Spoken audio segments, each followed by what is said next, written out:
kwaniriza omulabi omulungi owa Dominion TV kabakadde ka program yo enganzi omutanya ngokugikutusaako nze Poli Nanyonjo ngero lwalero tuze tutanye ku nsonga ezo ezikuta omubabiro mu ggwanga Uganda naye nga tetunatandika teweerabira soko subscribing ku channel yaffe ya Dominion Vision ku Instagram gye tuli tulinayo ekibanja ekya Dominion Vision ku TikTok gye tuli ne Dominion Vision kosa ne Facebook nga program omutanya wetukuyiiza ebyenjawulo ku ebyo ebirala leero tukuleetedde Munamateeka ow'ensonga Monda William Jr.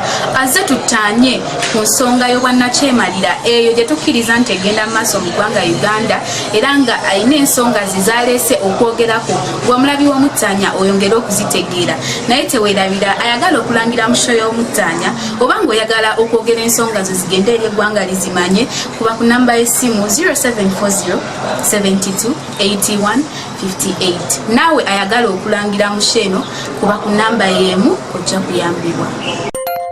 Ebirowoozo mu programu eno si bya Dominion TV n'abajeddukanya wabula bya muntu ssekinnoomu oyo yennyini aba abeeyogeredde. Mateeka alamusa ku mulabi wa Dominion TV obulungi.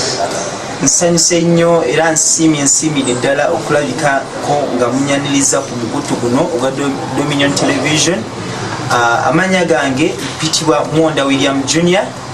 Munamateeka ow'ensonga yadde nakyasoma nze wano okubeera nga njogera ku nsonga ezannamaddala eziyinza okulabika nga zikyusa eggwanga lyaffe okulaba nga tugenda mu maaso.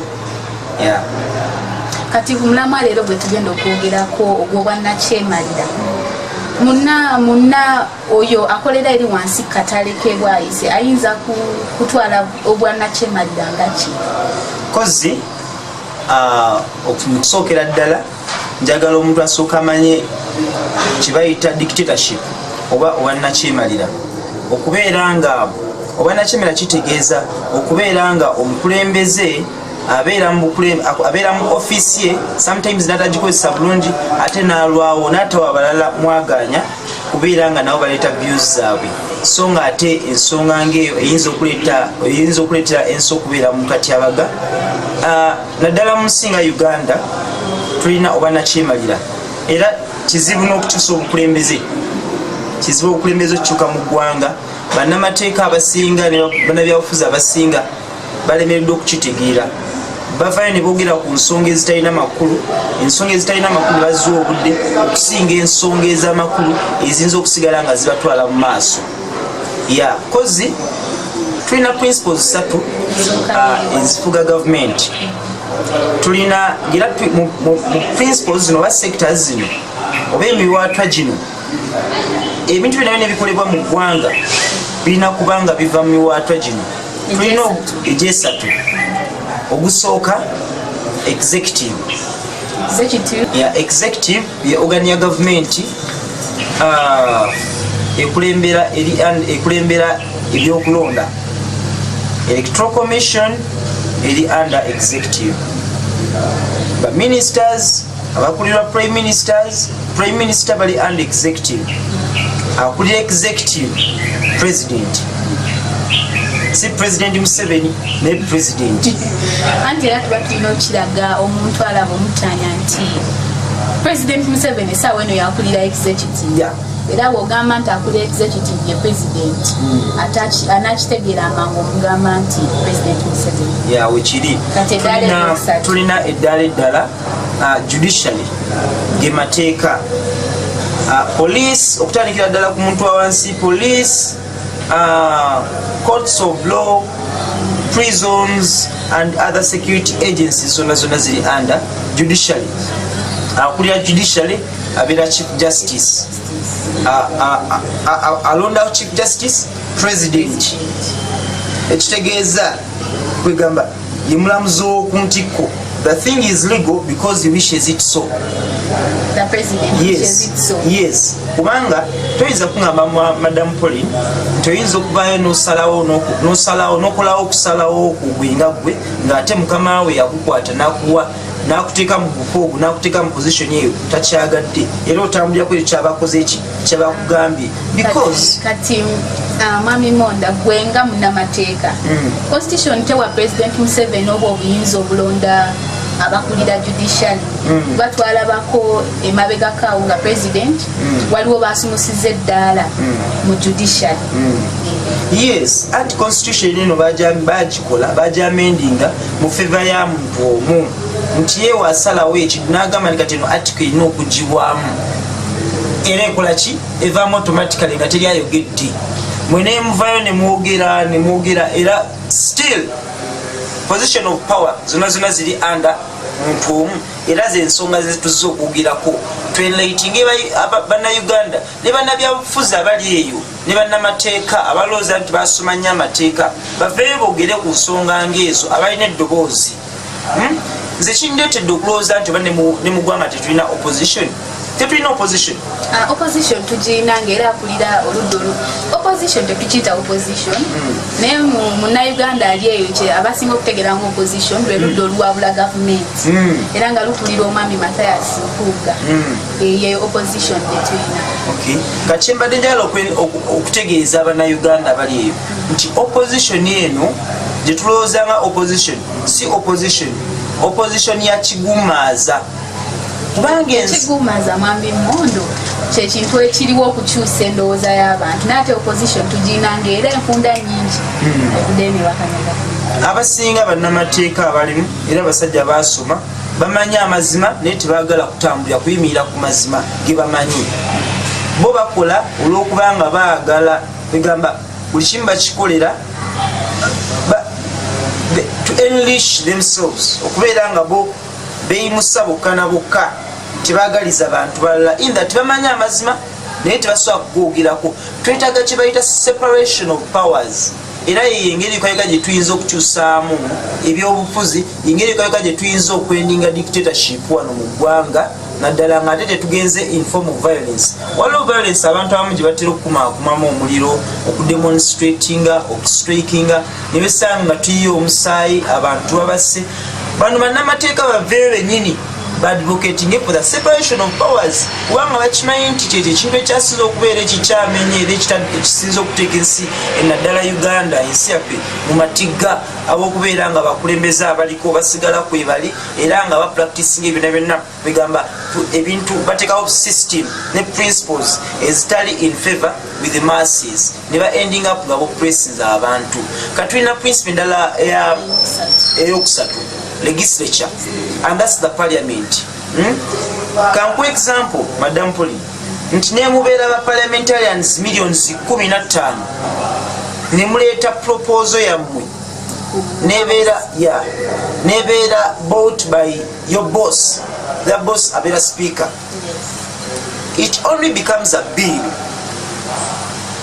kasita parliament emala ojja approvinga wano mu parliament ebeera just bill. It only becomes a law after the presidential approval. Ekitegeeza ono omuntu omu ategeera zi millions 15 omuntu omu ate nga ensonga eyo teyandibadde bwetyo nti omuntu omu abeere nga asobola okubeera n'obwongo okutegeera millions 15. Nze ndowooza bandivudde wamu wegamba netugobereranga the majority wabaawo ensonga ebaawo majority negidiscussingako netufuna resolution tugenda ne resolution ebeera chosen by the majority okusinga okubeera nga tukwata omuntu omu netumwesiga wegamba n'abanga asalawo iyo dictatorship gyenjogerako olunaku lwaleero era nga wetuba nga tetutereezezza ekyo kyetukoze kyebayita power separation mu zino organs executive legislature and judiciary there can be no liberty. Era President Museveni mu Uganda asobola okufuga emyaka gyonna gyayagadde kubanga tosobola kungamba nti executive organ ya government ekulembera ebyokulonda anything concerning with elections but chairperson electoral commission but secretary and otherwise bonna abagwa mu executive babeera they are put into power just because in favor of that man of the president. Do you think they can design for the fall of their boss? Olowooza bayinza okulwanyisa mukama waabwe ate abadde position era balina kuteekawo policies webaba baleeta byuma bironda designing ways to see that they restore themselves into power basigale nga bakyalina their positions. okitegeera so nze ŋŋamba tetuyinza kufuna bwenkanya. That's why olaba nti bavaayo ne baleeta ne bakola constitution bennyini ate ne bemenya ne bagamba nti kati kano kaveemu ate twakola ensobi ne barealizing ensobi zaabwe ne bamala ne bakwata millions okumanya constitution olumu bagikyusa akodi ebintu kati bwe bitambula. Constitution ebiseera ebisinga bagikyusa akodi kiri omulimu constitution amateeka nga makadde nnyo tegatasobola kukolera mu mbeera eriwo ssaawa eno. Kyobola olumu baddayo ne bakola ennongoosereza mu mateeka. Kyandibadde kituufu era kituufu era kikolebwa kisinza okukolebwa mu ngeri bwetyo, naye ate waliwo amateeka ge bakyusa nga mutuufu olaba tebandikakoze eki tebandibatempalinze nako kati nga age limit byonna babiraba ebyaliwo okiraba. Yes, kati balese computer misuse in that oli newabeeramu bbi n'omukuba ekifaananyi akusibisa so okukwata n'akusiba. Ekitegeeza batuyambyeko okupromotinga obubbi, batuyambyeko gavumenti yaffe etuyambyeko. The government has contributed for its people's failure. Anti mu Computer Misuse Act eno balaga nti mulimu abantu abadde bakozesa amasimu mu ngeri enkyamu, nti oli abadde asanganga munne mu biseera bye eby'eddembe n'ajjayo esimu n'amukwata. Kati ekyo kye bagezaako okwewala mu Computer Misuse Act. Ezo zonna gavumenti naddala nga muli under dictatorial system of government, ezo zonna ebyo kwegamba obukwakuliza oba busaawo, naye babagala maaso bagezaako ku brandinga people. Naye nga main point ebeera yaabwe nti ssaawa zino tekinologiya yeeyongedde okukola kyokwadvansinga. Ebibi byabwe babyogerako nnyo. Because of that fear bassaawo ero etteeka kubeera nga beekontrolinga. Olabe nga kuba omuntu okubayo n'agamba nti newabeera MP newabeera minisita n'abanga alina ekintu kyeyakola tugeze olina ogwolabe nga ali enguzi n'omukwata akafaananyi tolina kasindika ku media. Bakimanyi bulungi nti abantu batandise okubeera nga beexposinga ebibi byabwe. Omuntu avaayo n'agamba yakola kino n'aleeta ne bwino n'abeexposinga directly mu bantu. Kwegamba eyo policy ya gavumenti yonanange nekufuga essaawo obukwakulizo ng'obwo okitegeera, naye kwegamba nti yakissaawo nti olwokuba nti pornography yali yeyongedde. No, pornography gyali si mu Uganda mukka, nezo policy za government for the government to get the overlead of the people okubeera nga babeexposinga balina okussaawo ebiwaatu egyo bakontrolinge eggwanga basigale nga bekumira mu bukulembeze. Abannayuganda basobola kukola batya okumalawo bannakyemalira? Yensonga gye tukomawo nayo omulabi waffe wa programu Omutaanya. Katuwumbulemu katono n'oluvannyuma tukomewo n'ensonga eyo.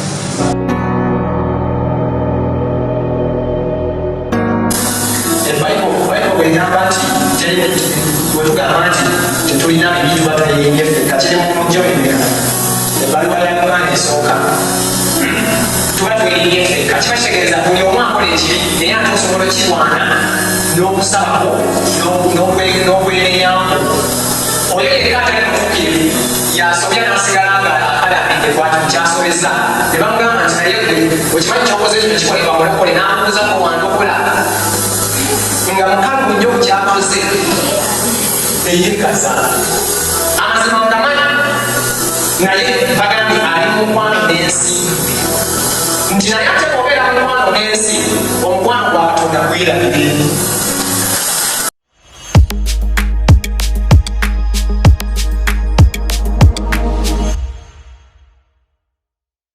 Yes, omulabi w'Omutaanya akulikayo nnyo mukuwumulamu okwo tukyataanya ensonga ez'obwannakyemalira mu ggwanga Uganda era nga bwe tugenze n'ekibuuzo nti obwannakyemalira buyinza kuggwawo butya mu ggwanga Uganda, naye teweerabira ayagala okulangana Dominion TV oli wa ddembe okuba ku ssimu 0740 72 81 58. Tugenda kukolako bulungi era tujja kuyamba era nga katuddeyo ew'omunnamateeka waffe Monda William Junior. Monda wetugendedde mukuwumulamu ng'ekibuuzo kyekiri mu ddiiro tusobola tutya okumalawo obwannakyemalira mu ggwanga Uganda? Akozi abalabi baffe na buli muntu ali eyo mu ggwanga ng'owulira oyagala ensi eyo ne bannamateeka ne bannabyabufuzi mwenna, engeri gye tuyinza okumalawo obwannakyemalira mu ggwanga kwe kubeera nga twadvocatinga for the separation of government organs, executive, legislature and judiciary, zibe nga zoperating under a separate group of people. For example, executive ebeere nga eri different sector era eri under different person, legislature naye ebeere nga eri under another person, ne judiciary ebeere nga eri another person. Gubeere nga omuti ogulina branches, otherwise tukyali bunnakimalira era tetuyinza kukyusa bwannakimalira okusinga nga tukoze ekyo. For example, anyinza okuwaako example mu 2018 twalaba ebyaliwo era esseni eraga nti mu ggwanga mulimu obwannakimalira, nti omuntu newabanga ayogera amazima n'alaba ekintu ekikyamu n'ayogera amazima, amaliriza bamulisiza omusu. Oyinza okujjukira ayogedde amazima bamulabanga 2018 waliwo bingi kati kiriwa kyotegeeza 2018 kozi njogerako mu mbeera gye bayisaamu omusirikale omu superintendent wa police, assistant superintendent of police Muhammad Kirumira, engeri gye bamuyisaamu begamba unlawfully ne bagenda ne batuuka ne ku extent ey'okubeera nga bamunoonya newuwe ne basala enzigi olw'okubanga baagala muntu, beganga bamuyiganga nsolo olw'okuba nti yavaayo n'ayogera amazima n'agamba nti okuggyako nga mukyusiza system mu police ne muyiwa abasirikale mpaka wakati kwaba batasobola kukola decision, tebasobola kubaawo nkyukakyuka. Omusajja ne bamunyigayo batu ne bamaliza nga mukoze eki bamusi, era yavaayo neyekubira n'enduulu n'agamba nti bannaye lwaki temunyamba, bagenda kunzita, neera basigala tebamukoze eki, tebamuyambye kuba gavumenti yali afuse an enemy. Yavaayo n'ayogera ensonga nga ziringa eziyamba eggwanga, nga ziyamba muntu sekinoomu, nga ziyamba n'abakulembeze abali mu buyinza ssaawa zino, begamba ng'abopeninga amaaso ku byali bigenda ebyali biriwo mu ggwanga, nga kwegamba nga kisevinga omuntu wabujungira kisevinga ne bana abakulembeze abalala, kuba n'omukulembeze naye teyandyagadde muntu amuboyikotingi. So n'omusajja yavaayo n'abaako ensonga ze yali awa ku bakulu mu poliisi bye baali bakola mu poliisi. Munamateeka Mwami Monda, ogambye nti wateekwa okubaawo okwawula mu nfuga essatu oba egyo emitwe esatu egifuga eggwanga Uganda. Tugenda kuzaawulamu tutya? Ogambye nti obufuzi bwetaaga bwawulwemu accordingly. Kati busobola kwawulwamu butya gwe nga munnamateeka agategeera obulungi? Kukyombuuziza, tulina kuvaayo ne bannamateeka abalala, abantu abategeera kuba omuntu wansi tasobola kuvaayo n'ayogera. Era kati gwe kati banansonyiwa naye kankozesa example emu. Abantu nga bamwami Lukwago abali saa zino abali mu judiciary, Banobert Mao sawa zino abali mu judiciary balina okuvaayo ne badvocatinga for separation of powers. Yadde ekyo ekintu si kyangu kuba teri mukulembeze akyagala, buli mukulembeze abeera ayagala abeere nga nakyemalira, naye engeri kayo gye tuyinza okuteekawo enkyukakyuka mu ggwanga. For example, constitution monarchy y'ensi nga America bo balina democratic system of governance whereby balina ne term limits. Omuntu asobola okufugayo ebisanja nga 2 oba 1 n'akita n'agenda. Naye wano omuntu asobola okufuga emyaka 5, emyaka 7, asobola n'okufuga emyaka 2 kuba buli kimu kiri under buli teeka, buli sector eri mu ggwanga operating under his orders. So tetusobola kufuna nkyukakyuka okugyawo nga tuvuddeyo bannamateeka bavuddeyo ne baenforcinga if peaceful means fail to apply violence where necessary, to see that they insert that force towards the government, balabe nga bakyusa kuba enkyukakyuka eva mu bantu fe tulina okusaawo enkyukakyuka era ne tusaawo principles zetwagala ensi yaffe etambuzibwemu. Ndowooza engeri ekoyeka gye tuyinza okukyusaamu obukulembeze, otherwise saawa zino omuntu atufuga n'aleeta mutabanyi we n'atufuga ne mutabanyi wa mutabanyi we naye n'atufuga kubanga buli kimu kiri under their control. Era Bannayuganda be baliko abalowooza nti balonda wante tetulonda mu ggwanga, tetulonda there is no election. We are free during elections. Mukasera ko bulu okulimbalimba abantu tuwaliwo okulonda abantu yabeera free. But after elections, Ugandans are always forgotten by their elected representatives. So engeri ekiyinza ekyosamu obukulembeze yeyo okulaba nga bannamateeka abalina voice bavaayo boogera ne baadvocatinga for that. Otherwise ne babeeramu ne bastriking asimaya sukaali yalinye esimaya biki birinnye mafuta ebyo tebirina makulu. Era balekana ne bakuba emiggo abantu ne bongera violence ne bainsatinga violence abantu ne babatta abadde abalama basobola okwekolera ne balemala just because of that nenga ate ensonga entuufu eyinza okujjayo ebintu bino byonna bagimanyi naye tebagala kujoogerako. We must not keep quiet, we must break the silence. Our end will always come the day we become saying about things that matters. And for I as an individual, I will advocate for the truth, and I will rather die of speaking out the truth than keeping saying about things that matters. Katimami mmonda nga tuwumbawumba ensonga eno ey'obwannakyemajja. Bannamateeka bangi bavuddeyo ne boogera. Ebyasookaako tumulabyeko ng'ayogera, Mwami Mabirizi ayogedde, lawyer wa DP, Kansona Lukola, bonna boogedde. Naye okwogera obugezi kyogamba kisobola okukyusa ebyo ebigenda maaso mu ggwanga ebyobwannakyemajja bye tuli mu kwogerako essaawa eno. Nze ndowooza okwogera obwogezi kiyinza obutakola. Tulina okwapplyinga concrete action. Through the struggle, some of us kwegamba nedire bugumu gavumenti yetaddewo okulaba nga bopressinga bannayuganda. Kino njagala kuwa abannayuganda mwenna abali eyo essuubi erigamba nti we shall overcome. Tujja kulwana emiti emito gye bakoma okutta abantu abavaayo ne boogera amazima. Kino sijja kukikulimba. 2009 around there Nobo Mayombo yafa. 2000 yali 2009 yali kazini yafa. 2006 Nobo Mayombo nafa. Teri muntu akoledde gavumenti eno naddala ya President Museveni kino ekyogera ndi mu kamera. Era bino ebigambo sibya Dominion n'ebigambo byange nze kuba nze neewaayo nga saddaaka okubeera nga nfiirira eggwanga era okubeera nga njogera amazima. I rather die of speaking out the truth. Gye bakuma okubeera nga abantu abasinga okuvaayo okugira amazima babamiza omusu. Ngenda nakuwa example z'olabako. Teri muntu akoledde gavumenti eno n'agikolera emyaka gyonna eno eya President Museveni. President Museveni omusajja omu yawa statement n'agamba nti yali philosopher bali bamuyita Jacques Luzio. Yavaayo n'agamba nti the deterioration of a government begins almost always by the decay of its principles. Era n'agamba nti teri maanyi gasinga maanyi ago agaweerwa wegamba omuntu gakozesa nga gamuweereddwa abantu.